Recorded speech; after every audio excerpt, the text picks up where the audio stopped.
नमस्कार मित्रों, आज हम आपको पद्मिनी देवी की साधना बताएंगे जो आपको सब कुछ प्रदान करेगी।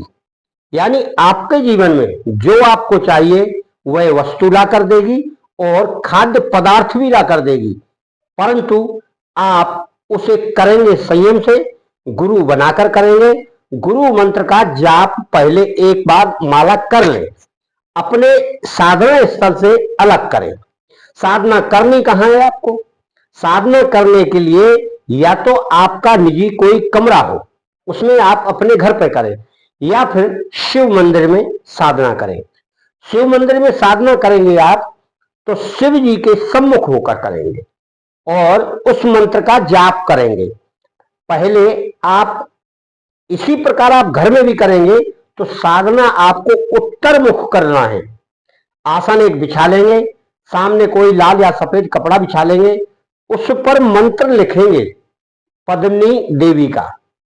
और इसी तरह आप मंदिर में जाएंगे तो वहां भी एक मंत्र आपको लिखना है किसी कपड़े पर, तब आपको बैठना है। या एक फोटो रख लीजिए, आप घर में कर रहे हैं तो कोई अच्छा सा सुंदर देवी का सा, फिर उसके सम्मुख आपको बैठना है। धूप अगरबत्ती सब में जलती है। फूल आप अच्छे ले आइए, सुंदर खुशबूदार, गुलाब के ले आइए, चमेली के ले आइए, जो आपको मिले वो ले आइए। और दीपक आपका जल नहीं है घी का बराबर। और इस प्रकार से आप तैयारी करें, खुशबू उशबू डाल के। घर में कोई और फोटो वोटो नहीं रखे आप, केवल उसी की फोटो रहेगी और उसी का मंत्र रहेगा। और जब आप मंत्र जाप, गुरु मंत्र जाप करके कमरे में आते हैं, या कमरे में हो या मंदिर में हो, तो फिर आप सबसे पहले गुरु जी को प्रणाम कर लीजिए, गणेश जी को प्रणाम कर लीजिए। उसके बाद यह मंत्र आपको जाप करना है जो पद्मिनी देवी का मंत्र है, वह हम आगे बताएंगे। और सबसे पहले आपको पूजा करनी है। पूजा करके फिर आप संकल्प ले लीजिए हाथ पर कि मुझे यह 30 दिन करना है आपको 1000 मंत्रों का जाप। और मैं इनको प्रसन्न करने के लिए, यानी पद्मिनी देवी को प्रसन्न करने के लिए 1000 मंत्रों का जाप रोजाना इसी समय पर रात्रि के 11 बजे से करेंगे। हो सकता है 12 भी बज जाए, तो 11 और 12 के बीच में आप 1000 मंत्रों का जाप करें। मंत्र का जाप करके साधक को उसी स्थान पर बिस्तर लगा के सो जाना है। मान लो आपका मुख पूजा में उत्तर की तरफ है, तो आप जब सोए तो पूरब और पश्चिम को पैर और मुख कर ले, सामने में लेट जाए। जो भी कोई अनुभव होगा वह आपको रात्रि में होगा और उसका स्मरण करते हुए सोए। तो यह क्रिया तो हो गई पूजा की। संयम, आपको कोई भी मद्यपान नहीं करना है, मांसाहार नहीं खाना है, ब्रह्मचर्य से रहना है, यह इसका नियम है। और एक समय भोजन करना है, यानी दोपहर को भोजन करें, सवेरे कुछ ना ले, शाम को थोड़े फल ले लें आप जीवन यापन के लिए, और फिर रात्रि में 11 बजे साधना करना है। तो यह इसका भोजन है। अब करने के लिए यदि आप यह सोचते चाहे जब शुरू करें, तो ऐसा नहीं करना है। आपको करना है पूर्णमासी के बाद जो पहला दिन आता है, जिसे कहते हैं प्रतिपदा, उस दिन से करना है और पूर्णमासी तक करना है। यानी 1 महीने साधना आपकी चलेगी। मंत्र कम है, साधना 1 महीने चलेगी। निश्चित तौर पर कम समय में की हुई साधना लंबी चलती है। तो इस प्रकार से आप 30,000 मंत्र होते हैं, कोई ज्यादा नहीं है। वैसे 8,000 रोजाना की भी साधनाएं हैं, पर उनका समय कम होता है। यानी 11 दिन करेंगे, 11 अट्ठे 88,000 हो जाएंगे, 1 लाख के लगभग पहुंच जाते हैं। तो इस प्रकार 10,000 के भी है, 100 मालाएं होती हैं।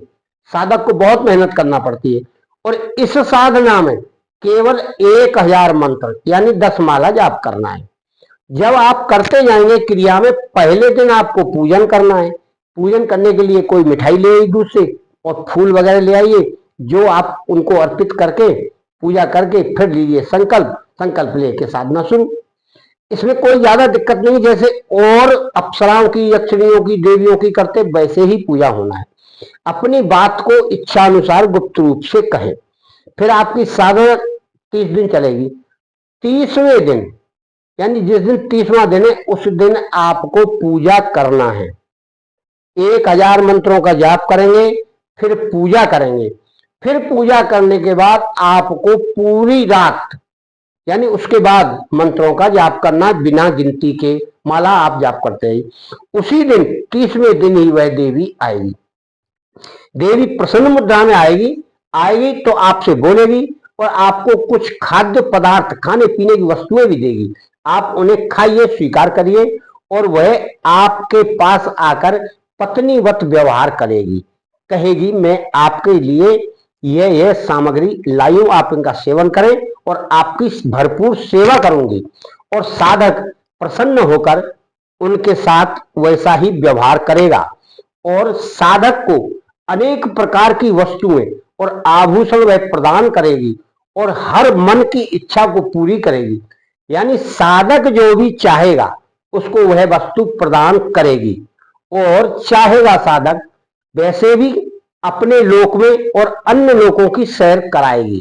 साधक को अपने साथ ले जाएगी उड़ाकर। उतनी शक्ति उसके पास है, आपको छुएगी, आप साथ उड़ने लगेंगे।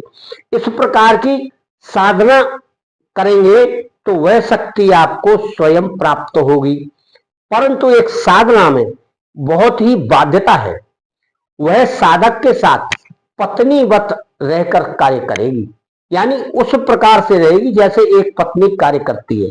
आपकी सेवा करेगी, सह करेगी और आपके साथ सहभागिता से सहवास भी करेगी। इसमें आपको बुरा नहीं लगना चाहिए क्योंकि वह देवी है ही ऐसी। फिर आप उसके साथ उसी प्रकार व्यवहार करें और आप जीवन में शादी नहीं करेंगे, न किसी स्त्री के साथ सहवास करेंगे। यह उसकी बाध्यता आपके साथ रहेगी। अगर आपने गलती से यह कार्य किया तो फिर आपके लिए बहुत ही खतरनाक कार्य होगा, क्योंकि जब वह सब कुछ प्रदान कर रही है तो फिर आप यह क्रिया क्यों करेंगे? आपको जरूरत क्या है? और फिर आपको नव यौवन बना देगी वो, यानी आपका कायाकल्प कर देगी। इस प्रकार के रस रसायन खाद्य वस्तुएं आपको देगी। आपकी शकल बदल जाएगी। आपकी उम्र ज्यादा है तो कम लगने लगेगी।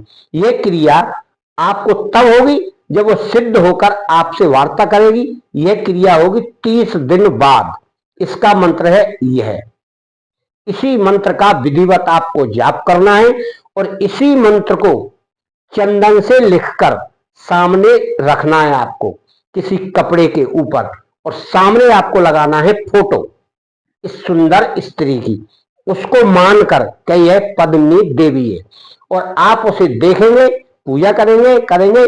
फिर आप अपने अंतर्मन में या ध्यान में उस चित्र का, उस मंत्र का, फोटो का ध्यान रखेंगे कि ऐसी वह है और इसका यह फोटो है। फिर आप साधना में लीन होकर, एकाग्रचित होकर वह करेंगे। शांति का माहौल होगा, बड़ा ही सुंदर शांत मन होगा और ध्यान आपका उसी के ऊपर होगा, तो बहुत ही सुंदर परिणाम आपको निकलेगा। इसमें डरने की कोई बात नहीं है। आपके साथ वह कोई धोखाधड़ी नहीं करेगी, कोई खतरा नहीं उठाएगी, बशर्ते आपको सही तरीके से साधना करना है। और 30 दिन में आपको ज्यादा मेहनत करना है, यानी 1000 मंत्र जाप करने के बाद पूजा करनी है।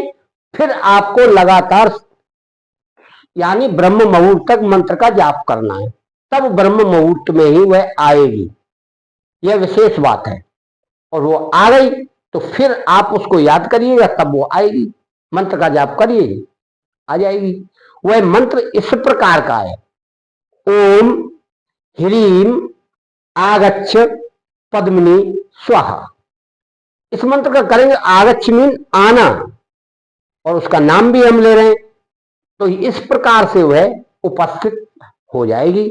आपकी इच्छा पूछेगी, कहिए स्वामी क्या बात है, वह करेगी। मित्रों, सब क्रियाएं सही है। व्यक्ति का मन साफ हो, शांत हो, नियम से रहे, तब वह सिद्धि प्राप्त कर पाता है। वरना पढ़िए, देखिए और जाइए। आपका कल्याण हो, मंगल हो। आप सुख शांति से कार्य अपना करेंगे तो सफलता अवश्य प्राप्त होगी। आस्था विश्वास का सारा खेल है मंत्रों में। मंत्र वही है जो हम बता रहे, शास्त्रों में लिखे, कहीं कोई और बता रहा है, परंतु विश्वास कोई करता है कोई नहीं करता, इसलिए असफल हो जाता है। नमस्कार।